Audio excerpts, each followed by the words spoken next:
Hey everybody, JCB here at the Awesomist, and you're watching the Awesomist Travel Vlog.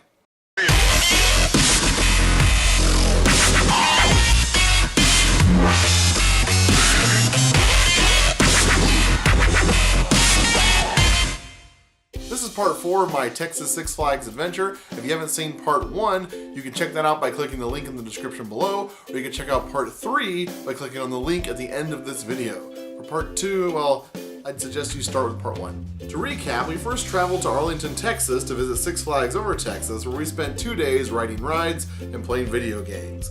Then we caught a flight to San Antonio, Texas, and spent our first full day at Six Flags Fiesta Texas riding rides. But a whole week before we even left California, we actually sent our daughter off to Texas to visit some family of hers in Houston. And so it wasn't until our second day in San Antonio that she actually flew out and met us in Texas to spend the last few days together as a family. So of course, the 3 of us headed back to Six Flags Fiesta Texas. Our daughter doesn't typically like Six Flags and usually refuses to go, but there's something kind of cool about Fiesta Texas that made her want to come along. Six Flags Fiesta Texas is actually one of the few Six Flags parks that actually combines the water park and the thrill park into one. So for example, at Six Flags Magic Mountain, Hurricane Harbor is technically its own separate park with its own separate gate and its own separate admissions price. Whereas at Six Flags Fiesta Texas, you actually pay one fee, you go through the one gate, and then you're able to access both parks from there. That's actually pretty cool, and I really like that setup. The park also features a giant Texas-shaped wave pool, which is pretty awesome. Today is mostly going to be spent going on water rides and going through the water park portion of the park. So on day 1 of Fiesta Texas, we actually avoided all water rides because we knew we'd be coming back the next day with our daughter, and we knew that even though she doesn't particularly like Six Flags, she does love water slides and water rides. So first up was Bugs Bunny's Whitewater Rapids. This is a Looney Tunes themed log flume ride, complete with Looney Tunes voices throughout the line queue.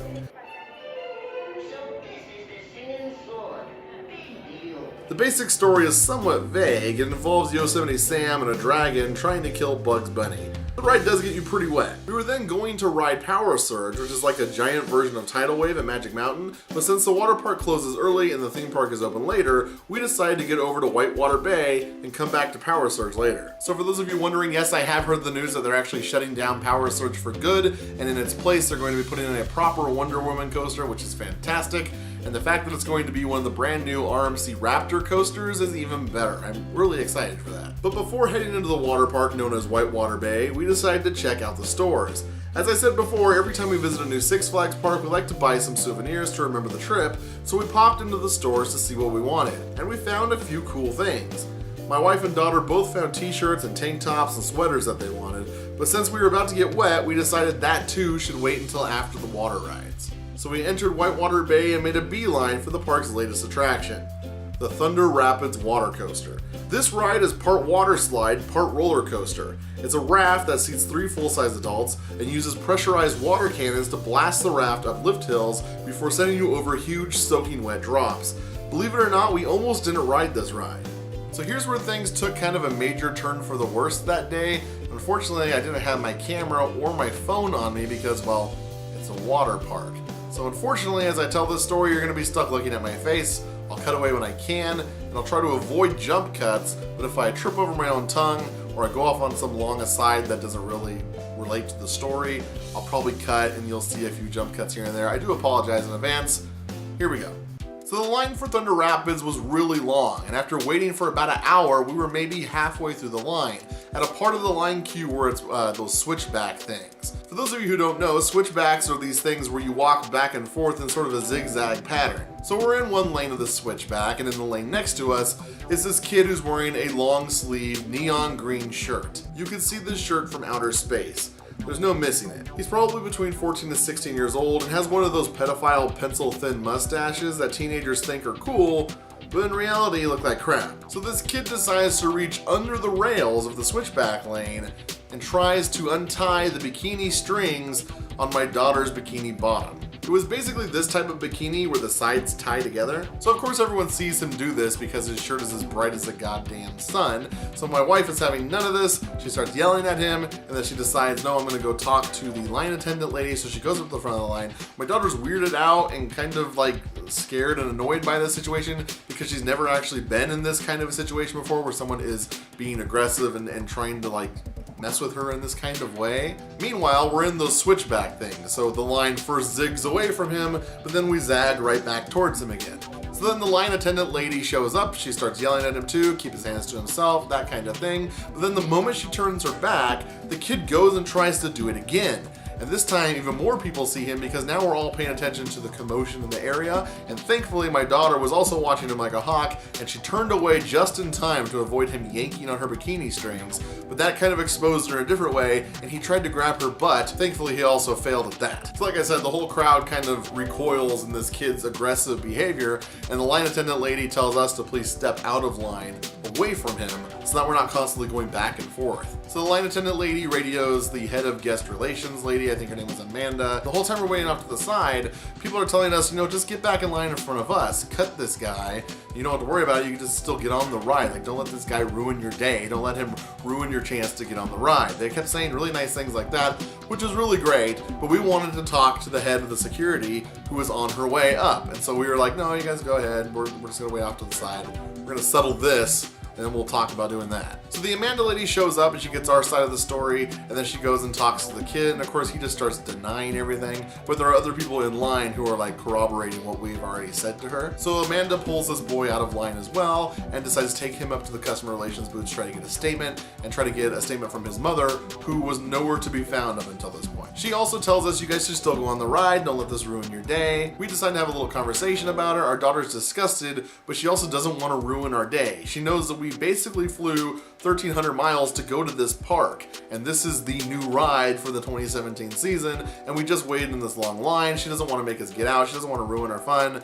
So we talk about it a little bit. Again, while we're doing this, people in line are telling us, go ahead of us, just get right in line here. You could totally go right now if you want, all those kind of things. Ultimately, we decide, yeah, we'll ride the ride, and then we'll go talk to this Amanda lady and give an official statement and all that. But we didn't want to cut anybody.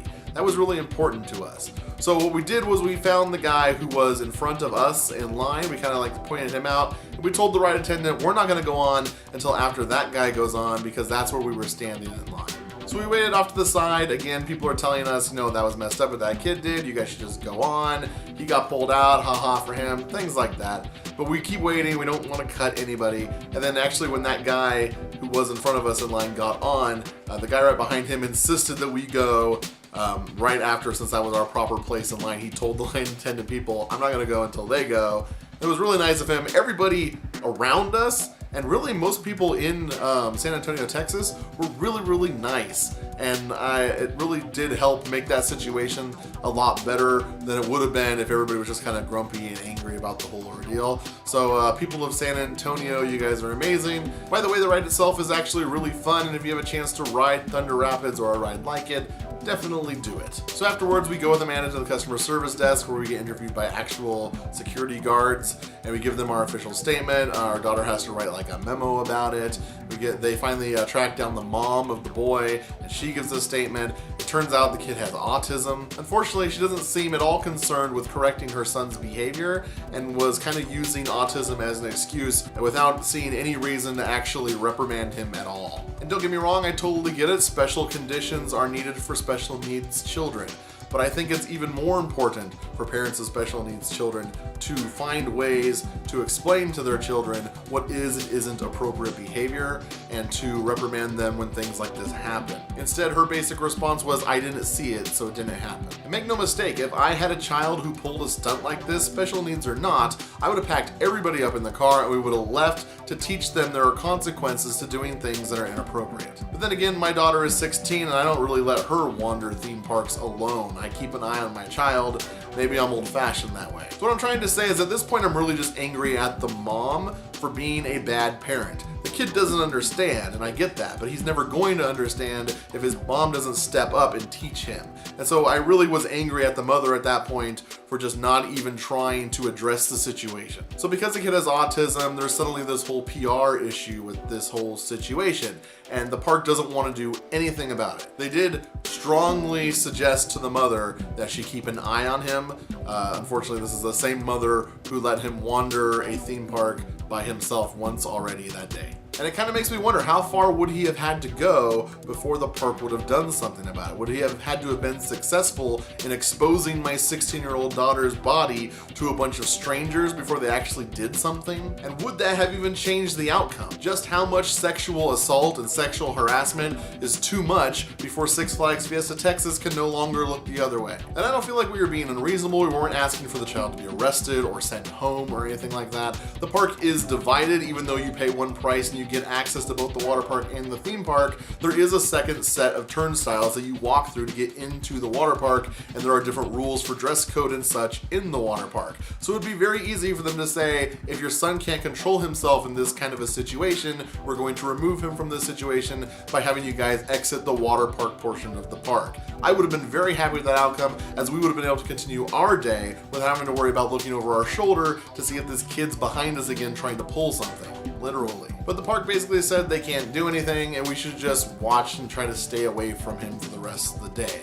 And I do want to say, I have true sympathy for anybody who has special needs, but knowing that someone has special needs doesn't make my daughter feel any better about what just happened to her. It doesn't make my daughter feel any safer to know that his mother is going to supposedly watch over him for the rest of the day. So since the boy wasn't being asked to leave the water park, we decided that we would. I mean, I definitely wasn't going to force my daughter to stay somewhere she doesn't feel safe and be forced to look over her shoulder the whole day to make sure somebody wasn't going to try to undress her. So we left, and I'm glad we did, because on our way out of the park alone, we actually crossed paths with that boy again 3 more times. So obviously we didn't get to enjoy the rest of the water park, which all looked amazing, and of course we didn't get to ride Power Surge before they closed it down for good. But we also didn't give him any more of our money. We left behind at least $100 worth of merchandise that we had planned on buying earlier that day, because we just didn't want to remember that experience, and I don't think we'll ever be going back to that park again. Which is a shame, because the park itself is beautiful, and the people of San Antonio are amazing, and the park is getting a really cool Wonder Woman coaster. All of that is fantastic, but I just don't want to give my business to a park that will do nothing in a situation like that. I mean, absolutely nothing. So we left the park and went to Dave & Buster's for dinner in an attempt to salvage the rest of the day, and that worked pretty well. I don't know if I'll ever be able to convince my daughter to go to another water park ever again, which is unfortunate. Anyway, that was day 2 at Six Flags Fiesta Texas. I can't really recommend anybody go to this park, at least not after what happened. Now your experience will differ, obviously. Mine is kind of a special circumstance, but that's where I'm coming from right now. I don't ever plan on going back there. If you enjoyed this video, be sure to tune in next week where you'll see how we spent our last day in Texas. Spoiler alert, it's not at Six Flags Fiesta Texas. And make sure you like, comment, and subscribe as I release new videos every week. And until next time, keep being awesome. Our second ride of the day today is